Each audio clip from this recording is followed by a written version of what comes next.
150 రోజులు సాధించిన ప్రగతి గురించి మన డిప్యూటీ సీఎం గారు కూడా మాట్లాడుతున్నారు. థ్యాంక్ యూ అధ్యక్ష. 150 రోజులు పైన అయిన సందర్భంలో కుటుంబ ప్రభుత్వం ఏం చేసిందని గౌరవ ముఖ్యమంత్రి గారు చాలా అద్భుతంగా తెలియజేశారు. ఈ కష్టం వెనుక ఒకసారి మనం చేసిన విషయాల కంటే కూడా ముందు మనం మాట్లాడుకోవాల్సింది మనం ఏం ఇన్హెరిట్ చేసాం, ఏం వారసత్వంగా వచ్చినాయి ఒకసారి చూస్తే అధ్యక్ష, గుంతలు, శిథిలమైపోయిన రోడ్లు, విచ్చలవిడిగా పెరిగిపోయిన గంజాయి వనాలు, ఇసుక దోపిడీలు, రివర్స్ టెండరింగ్లు, నిర్వీర్యం అయిపోయిన పంచాయతీలు, ఆరోగ్యశ్రీకి ఇవ్వని డబ్బులు, రామతీర్థం రాముల వారి విగ్రహం నరికివేతలు, 219 ఆలయాలు అపవిత్రం చేయడాలు, మద్యం దోపిడీలు, ఎర్రమట్టి దిబ్బల దోపిడీలు, కూల్చివేతలు, వీటిని వారసత్వంలో తీసుకొచ్చాం అధ్యక్ష. ఆ వారసత్వం మనకి సంక్రమించిన తర్వాత గత ఎన్నికల సమయంలో ఈ వరుస దోపిడీలు, వీరి అరాచకం చూసి ఏ విధంగా దీన్ని రాష్ట్రాన్ని తిరిగి గాడిలో పెట్టాలి అని ప్రతి ఒక్కరి ఆకాంక్ష అధ్యక్ష. ఆ సమయంలో 3 సార్లు ముఖ్యమంత్రిగా చేసి ఈ రోజున భారతదేశంలో తెలుగువారు భారతీయులు ఎక్కడున్నా సరే దాంట్లో దాదాపు సగం వంతు తెలుగువారే ఉండడానికి ముఖ్య కారకులు. నాలెడ్జ్ ఎకానమీ అనేది ప్రాతిపాదిక చేసుకుని దాన్ని దేశమంతా విస్తరించిన ఒక విజనరీ. అలాంటి అనుభవం గల ఒక పాలసీ మేకర్ ముఖ్యమంత్రి, ఆయన్ని కూడా ఇబ్బందులు పెట్టి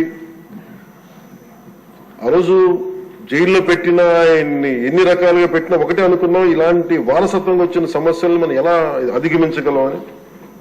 ఈ రోజున 150 రోజుల పాలనలో ముఖ్యమంత్రి గారు చెప్పింది, గౌరవ ముఖ్యమంత్రి గారు చెప్పింది చాలా ఉత్సాహం ఇచ్చింది, ఉత్సాహాన్ని నింపింది, భవిష్యత్తు పట్ల విశ్వాసాన్ని తీసుకొచ్చింది.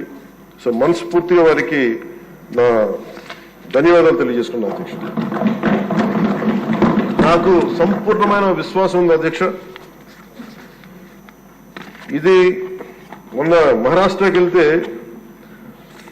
నేను ఆ మాట చెప్తున్నప్పుడు ప్రతిసారి మన రాష్ట్రం మీద చాలా బాధ అనిపించింది. మహారాష్ట్ర $1 ట్రిలియన్ ఎకానమీ అవ్వాలని మనస్ఫూర్తిగా కోరుకుంటున్నానని. నా మనసులో ఇబ్బంది పడింది ఏంటంటే మన రాష్ట్రానికి ఎందుకు బలంగా చెప్పలేకపోయామనేది. కాకపోతే మనకు వారసత్వం వచ్చిన సమస్యలు కాబట్టి ఆ రోజున చెప్పలేకపోయాను. ఈ రోజు నాకు 150 రోజుల గౌరవ ముఖ్యమంత్రి గారి అనుభవంతో కూడిన ఈ పాలనలో నాకు సంపూర్ణమైన విశ్వాసం ఉంది అధ్యక్ష. ఆంధ్రప్రదేశ్ $1 ట్రిలియన్ ఎకానమీగా అతి త్వరలోనే ఈ 5 సంవత్సరాలు వెళ్తుందని మనసు సంపూర్ణ విశ్వాసం ఉంది. $1 ట్రిలియన్ మన ప్రజలకు అర్థం అవడానికి 7,65,000 కోట్ల ఎకానమీ. గత ప్రభుత్వం మనల్ని ఎకానమీని నిర్వీర్యం చేసింది, ఇబ్బంది పాలు చేసింది, అన్ని రంగాల్లోనూ రాష్ట్ర ప్రభుత్వాన్ని వెనక్కి తీసుకెళ్లిపోయింది. ఈ పరిస్థితుల్లో గౌరవ ముఖ్యమంత్రి గారి అనుభవం, మీ పారదర్శకత, మీ విజనరీ దృష్టి, ఇవన్నీ కూడా మాకు ఈ $1 ట్రిలియన్ ఎకానమీ వైపు పరిగెడుతున్నాయి అన్న దాంట్లో ఏమాత్రం సందేహం లేదు అధ్యక్ష. అలాగే మన గత ప్రభుత్వం చివరికి పాస్బుక్లో కూడా గత ముఖ్యమంత్రి గారి ఫోటోలు పెట్టుకోవడం, అలాగే ఏ పథకాలకైనా సరే కేవలం వారిది పెట్టుకోవడం చాలా ఇబ్బంది కలిగజేసింది అధ్యక్ష.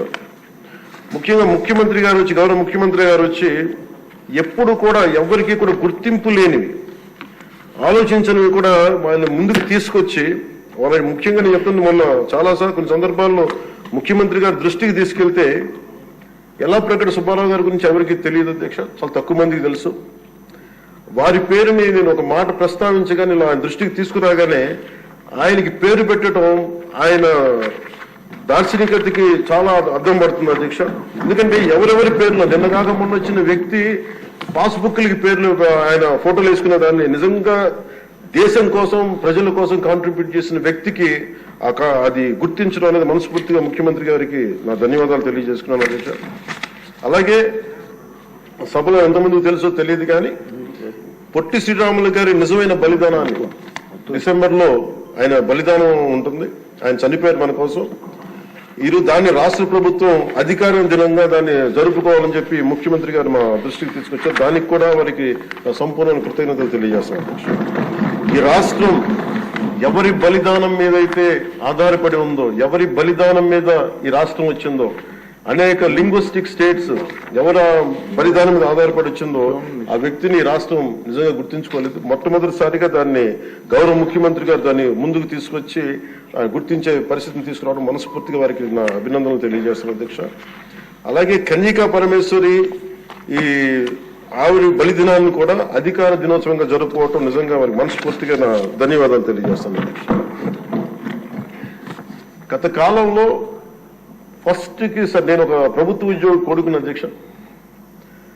మొదటి మాకు ఏదైనా సరే నెల మొదటి రోజున ఉద్యోగాలు మనకి జీతాలు వస్తాయనేది మాకు చిన్నప్పటి నుంచి అలవాటు.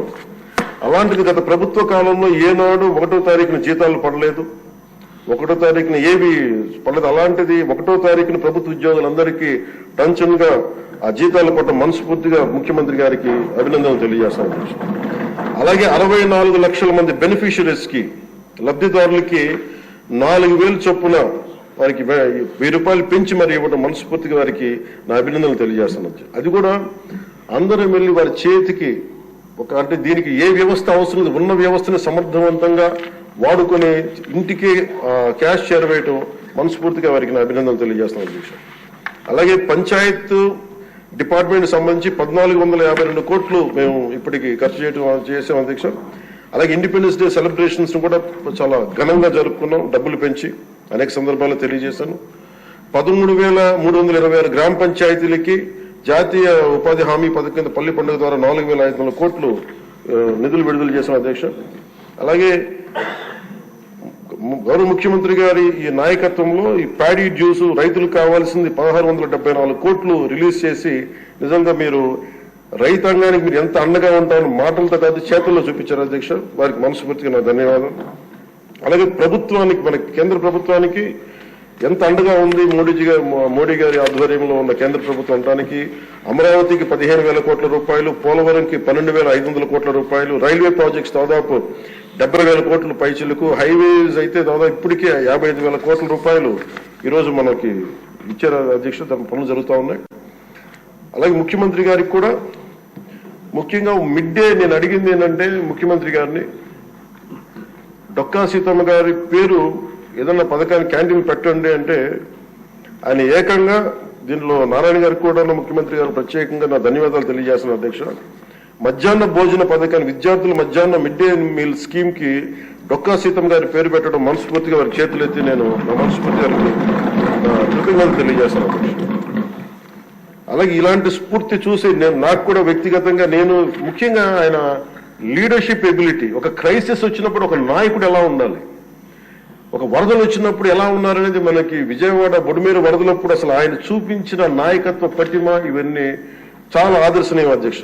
మేము వెళ్ళి కాళ్ళు మన చొక్కా మడిచి ఆయన దిగి బురదలో నడిచి దిగి ఆయనకి అవసరం లేదు, ఆయన చేయించవచ్చు. ఒక కమాండ్ సెంటర్ లో కూర్చొని చేయగలిగే సత్తా ఉండి కూడా మా అందరికీ ధైర్యం నింపడానికి, మా అందరికీ భరోసా నింపడానికి, ప్రజలకు ఆ భరోసా ఇవ్వడానికి ఆయన నడిపించిన తీరు యంత్రాంగాన్ని చాలా అభినందనీయం అధ్యక్ష. అలాగే జల్ జీవన్ మిషన్ కి సంబంధించి అధ్యక్ష ఈ రోజున గత ప్రభుత్వం ఫిల్టర్ బెడ్స్ కూడా మార్చలేదు అధ్యక్ష. అంటే 4 లక్షలు అవుతుంది. అంటే ప్రతిసారి ప్రతి నెల మొదటి లేయర్ లో మొదటి శాండ్ తీసి అది అసలు కనీసం అది కూడా కనీసం ఫిల్టర్ బెడ్స్ మార్చని కాడికి ఈ రోజు పొద్దున మన అసెంబ్లీలో కూడా మాట్లాడిన గౌరవ సభ్యులు కొంతమంది తీసుకొచ్చింది కనీసం మనకి కిడ్నీ వ్యాధులు ఎక్కువైపోతుంది, కనీసం ఫిల్టర్ బెడ్స్ కూడా మార్చలేదు. కనీసం ఫిల్టర్ బెడ్స్ మార్చిన కొంత ఇంపాక్ట్ తగ్గుద్దని అంటుంటే నిజంగా అనిపించింది అధ్యక్ష. జల్ జీవన్ మిషన్ మేము ఇప్పుడు దాకా గౌరవ ముఖ్యమంత్రి గారి నాయకత్వంలో ఆయన విజన్ తోటి జల్ జీవన్ మిషన్ ఈ రోజున అందరికి మాటిస్తున్నాం అధ్యక్ష, రాష్ట్రానికి మాటిస్తున్నాం.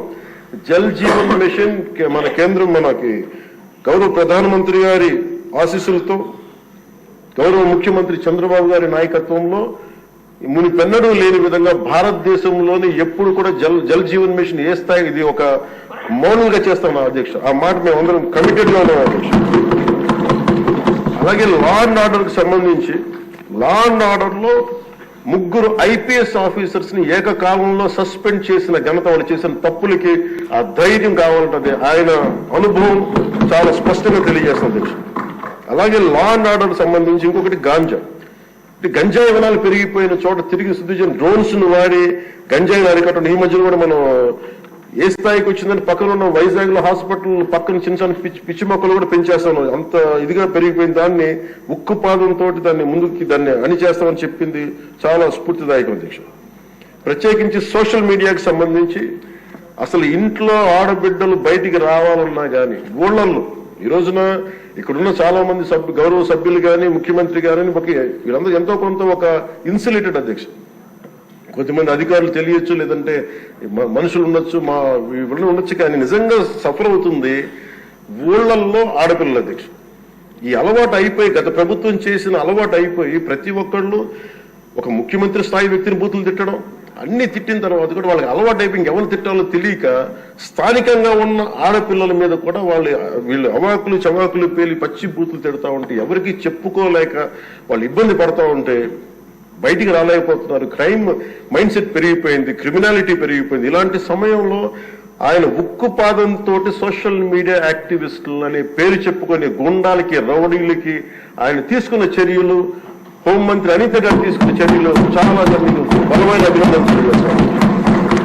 ఇదే కొనసాగాలని కోరుకున్నాను అధ్యక్ష. This should be a continuity of our entire governance. మన అడ్మినిస్ట్రేటివ్ లో ఒక భాగం అవ్వాలి అధ్యక్ష.